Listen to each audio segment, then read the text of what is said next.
സംഭവിച്ച സത്യം പറ. ഞാൻ എങ്ങനെ KK റോഡിൽ കൂടി വരികയായിരുന്നു. സർവീസ് റോഡില്ലേ, അവിടെ കുറച്ച് സ്ഥലം കാട് പിടിച്ച് കിടപ്പുണ്ടായിരുന്നു. അറിയാലോ. അറിയാം. ഞാൻ സ്കൂട്ടറിലാ വന്നേ. അവിടെ എത്തിയപ്പോ ഒരു ഞരക്കം പോലെ കേട്ടു. സ്കൂട്ടർ നിർത്തി നോക്കിയപ്പോഴേ ആ പുല്ലിന്റെ കല്ലിന്റെ ഇടയിൽ കൂടി ഒരു അനക്കം കണ്ടു.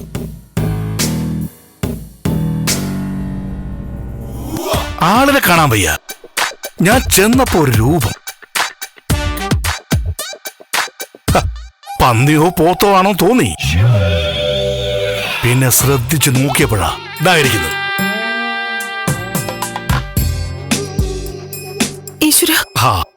എങ്ങനെയെങ്കിലും വലിച്ച് പുറത്തോടാൻ നോക്കിയിട്ട് എളുപ്പം നടക്കോ?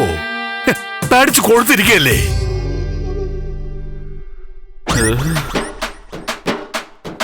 ഒന്ന് രണ്ട് ചുമട്ട് തൊഴിലാളികൾ അവിടെ ഉണ്ടായിരുന്നു.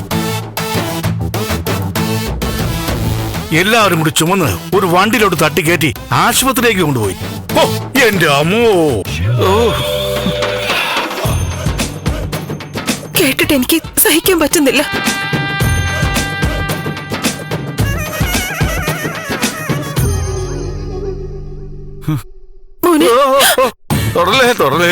അയ്യോ വേണ്ട, തുടര. എല്ലൊക്കെ അകന്ന ഏത് രൂപത്തിലാണ് ദൈവത്തിന് മാത്രമേ അറിയൂ. സാറിന്റെ പേര്? മുസ്തഫ.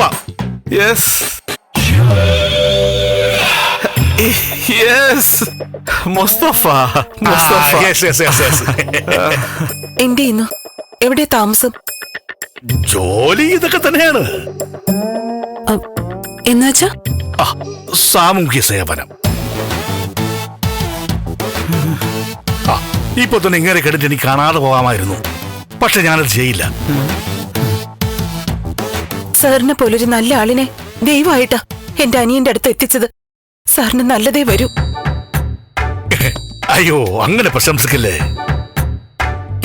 ഇതെന്റെ കടമയല്ലേ, അത്രേ ഉള്ളൂ. അല്ലേ അനിയ? സത്യം പറഞ്ഞ ത്യാഗരാജനെ കാണാതായത് മുതല് ആകെ ഒരു ബഹളായിരുന്നു.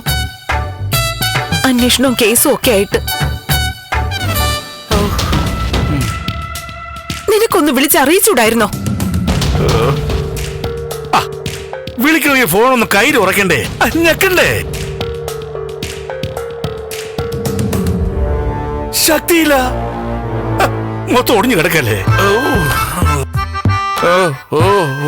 മോനെ, അതെ, നിങ്ങൾ എന്നെ കാണാതായെന്നെങ്ങാനും പറഞ്ഞേ CIയുടെ എങ്ങാനും പരാതി പറഞ്ഞായിരുന്നോ? പറഞ്ഞു. നന്ദനെയും ഗിരീഷിനെയും ഒക്കെ അകത്താക്കാൻ വേണ്ടി തന്നെ ശ്രമിച്ചതാ.